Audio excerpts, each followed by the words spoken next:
और हमारे तमाम सहयोगी हमारे साथ जुड़ चुके हैं। गौतम बुद्ध नगर से लोमस, अनूप भागलपुर से, अमरावती से अनामिका, प्रियंका जोधपुर से और सत्यविजय खजुराहो से। सत्यविजय के पास सबसे पहले आते हुए, क्योंकि यहां पर मुकाबला कैसा देखा जा रहा है सत्यविजय, क्योंकि इंडी गठबंधन की प्रत्याशी का तो नामांकन रद्द हो चुका था, यानी कि सीधी सीधी लड़ाई अब कैसी देखी जा रही है? जी हाँ, बिल्कुल। देखिए, मध्य प्रदेश की 6 सीटों पर आज सेकंड फेज की जो वोटिंग है, इसमें 6 सीटें हैं, जिसमें सबसे महत्वपूर्ण सीट खजुराहो ही थी। खजुराहो से प्रदेश भाजपा अध्यक्ष बीडी शर्मा मैदान में, लेकिन चूंकि इंडिया गठबंधन के तहत जो मीरा यादव है, जो कि सपा की कैंडिडेट थी, उनका नामांकन निरस्त हो गया। इसके चलते ये माना जा सकता है कि बीडी शर्मा के लिए खाली मैदान है और उन्हें खाली मैदान में गोल करना है, क्योंकि अब जो प्रत्याशी उनके लिए टक्कर का है, आरबी प्रजापति, वो उसे कांग्रेस ने या इंडिया गठबंधन ने समर्थन जरूर दिया है, लेकिन उसकी टक्कर बीडी शर्मा से ना के बराबर है। इसीलिए भाजपा के सामने और बीडी शर्मा के सामने सबसे बड़ी चुनौती है कि उन्हें वोट का जो मार्जिन है, ज्यादा से ज्यादा वोट भाजपा की तरफ पड़े। इस टारगेट के तहत बीडी शर्मा ने प्रचार किया है, ताकत झोंकी है। तो काफी कंफर्टेबल जोन में है बीडी शर्मा, क्योंकि आरबी प्रजापति ने ना ही प्रचार उतनी दम से किया है, ना ही कोई विरोधी ऐसा कैंडिडेट है, क्योंकि बसपा से भी जो कैंडिडेट है उनका भी वजूद यहाँ पर ना के बराबर है। लेकिन 6 सीटों में एक सीट सतना भी है। सतना में त्रिकोणीय मुकाबला है। सतना में भाजपा की थोड़ी मुश्किलें बढ़ती भी दिख रही हैं, क्योंकि वहां पर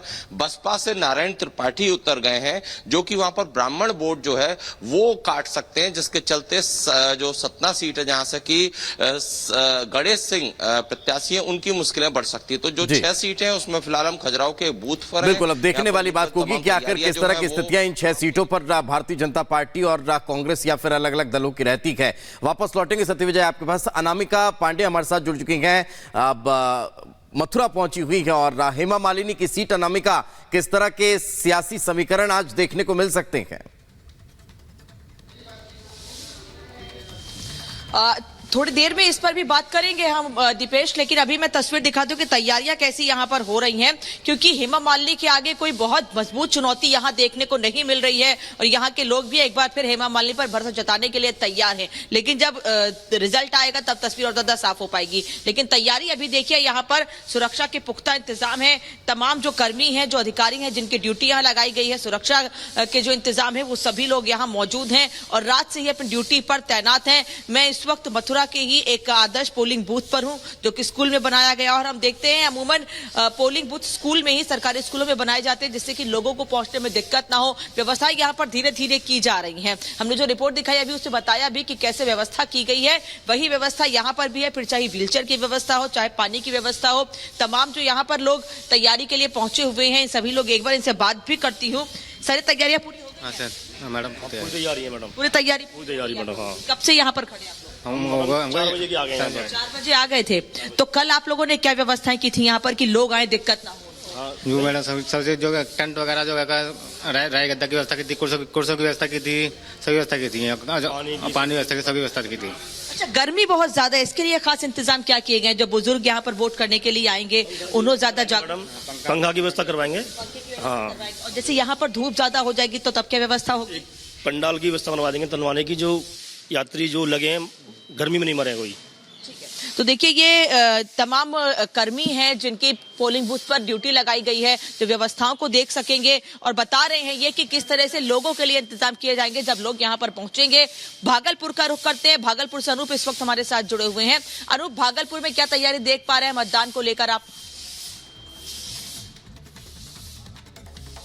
बिल्कुल अनामिका, देखिए यहाँ भी तैयारी चल रही है, क्योंकि बिहार में इस बार दूसरे चरण में 5 लोकसभा सीटें हैं जहाँ मतदान होना है। पूर्णिया के अलावा देखिए बांका, किशनगंज, कटिहार, ये तमाम जगह हैं। और मैं इस वक्त भागलपुर में मौजूद हूँ और मेरे पीछे ये पोलिंग बूथ आप देख रहे हैं। ये जिला स्कूल है भागलपुर का, जहाँ तैयारियाँ चल रही हैं। थोड़ी देर बाद यहाँ मतदान की प्रक्रिया शुरू होगी, लेकिन मॉक पोल जो है वो हम आपको दिखाने की कोशिश कर रहे हैं। लोग तैयारियाँ कर रहे हैं, कैसे कर रहे हैं ये भी हम आपको दिखा रहे हैं। ये आपकी तैयारियाँ पूरी होगी आप लोगों की? जी सर। और क्या मॉक पोल कर लिया आप लोगों ने? तो हो रहा है सर। हो रहा है। अभी कितना वक्त लगेगा? अभी लगेगा 15 से 20 मिनट लगेगा। और क्या खास व्यवस्थाएं की हैं आपने, क्योंकि वोटिंग परसेंटेज भी कम हो रहा था, गर्मी बहुत ज्यादा है, इसके लिए क्या व्यवस्थाएं? इसके लिए पानी की पीने की व्यवस्था की गई है और साइड भी लगाया गया है। तो इस बार की व्यवस्था कुछ अलग दिख रही है। व्यवस्था अच्छी है, अभी तक तो कोई परेशानी नहीं हो रही है। मतलब व्यवस्थाएं ठीक है तो वोटिंग परसेंट बढ़ेगा लग रहा है। बढ़ना तो चाहिए, बढ़ना चाहिए। ये तो अब शाम तक पता चल जाएगा, 3-4 बजे तक। और ये देखिए इधर तस्वीरें भी दिखा रहे हैं, पूरी तैयारियां यहाँ हो गई हैं। जिला स्कूल में जो वोटिंग पोलिंग बूथ है वहां पहुंचे हुए हैं। और अगर हम मुकाबले की बात करें तो यहाँ देखिए सीधा सीधा मुकाबला एनडीए वर्सेस इंडिया गठबंधन है। जी हाँ, अजीत शर्मा कांग्रेस से जो ताल ठोक रहे हैं और वो 1989 के दंगे के बाद कांग्रेस को जिताने के पूरा दारोमदार उनके ऊपर टिका हुआ। तो दूसरी तरफ अजय मंडल है और बीजेपी का साथ है जदयू के अजय मंडल को, और कहा यह जा रहा है कि मुकाबला इन्हीं दोनों के बीच है। ठीक है, अनूप भागलपुर से इस वक्त हमारे साथ जुड़े हुए हैं और एक बड़ी टीम रिपब्लिक भारत की तमाम सीटों पर इस वक्त मौजूद है जो वहां के हालात आपको बता सके और किस तरह से तैयारियां की गई हैं, क्या समीकरण है, इस पर भी हम बात कर रहे हैं।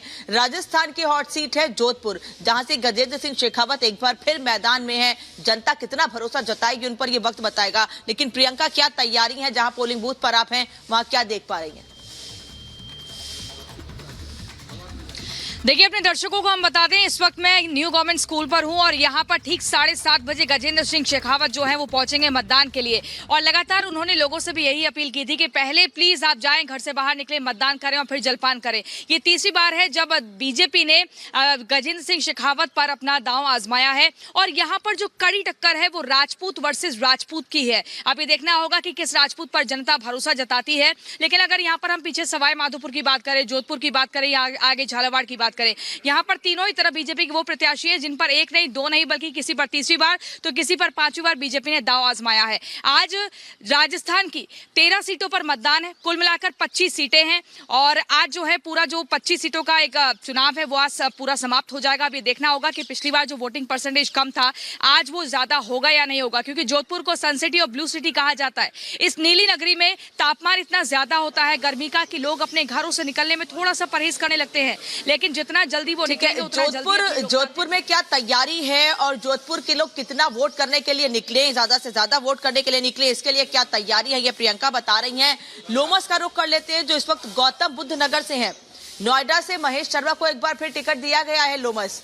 थोड़ी देर में मतदान शुरू हो जाएगा और ये कहते हैं कि बड़े शहरों में दिल्ली एनसीआर में लोग देर से वोट करने को निकलते हैं, लेकिन छुट्टी ना समझे लोग इसको मतदान करने के लिए पहुंचे। इसके लिए लोगों को कैसे जागरूक किया गया?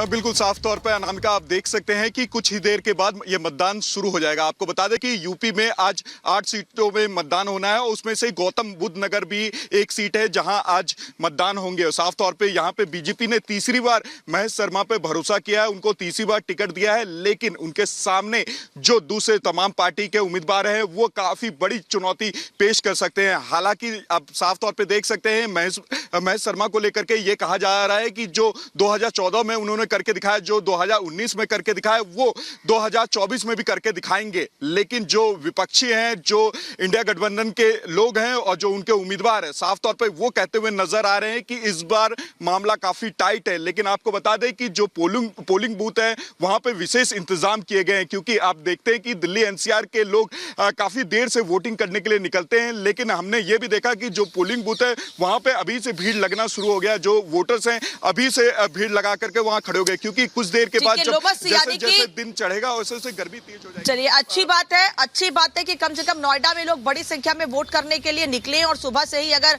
1 घंटे पहले से ही मतदान शुरू होने के लिए लाइन लगा चुके हैं लोग, तो अच्छी बात है कि लोग जागरूक हो रहे हैं, वोटिंग परसेंटेज बढ़े, इसकी भी उम्मीद की जा रही है ज्यादा से ज्यादा नोएडा में। अनामिका सिंह अमरावती से इस वक्त हमारे साथ जुड़ रही है, अमरावती का रुख करते हैं। अनामिका सिंह, क्या तैयारी? अमरावती नवनीत राणा मैदान में है, पहले निर्दलीय और अब इस बार बीजेपी के टिकट पर।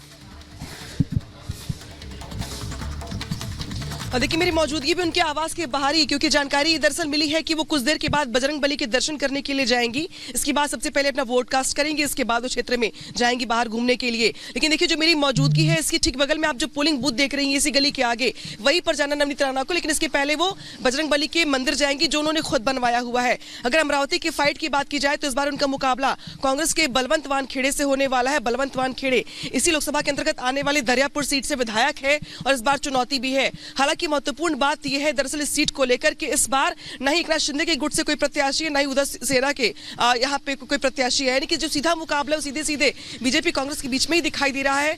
पिछली बार नवनीत राणा ने अच्छी मार्जिन के साथ यहाँ पे जीत हासिल की थी और इस बार भी दरअसल जिस तरीके से महिला सम्मान को लेकर यहाँ पे हमने प्रदर्शन देखा, नाराजगी देखी लोगों में, नवनीत राणा के समर्थन में लोगों ने यहाँ पे जिस तरीके से नारेबाजी करते हुए संजय राउत से माफी मांगने की अपील की, इसके बाद से ये जो सीट का मुकाबला है काफी दिलचस्प हो चला है और माना दरअसल ये जा रहा है कि जिस तरीके से महाराष्ट्र की अगर बात की जाए तापमान यहाँ भी लोगों को परेशान अब ये देखने वाली बात होगी कि आखिर क्या होता है, क्योंकि आज कई ऐसे दिग्गज हैं जिनकी किस्मत दांव पर लगी हुई है और 88 सीटों पर आज अब से कुछ देर बाद मतदान शुरू होने वाला है। फिलहाल बहुत बहुत शुक्रिया आप सभी का हमारे साथ चर्चा में जुड़ने के लिए। बन रही है, आगे भी आपसे चर्चा करेंगे और अब नजर डालते हैं 2 मिनट में भारत पर।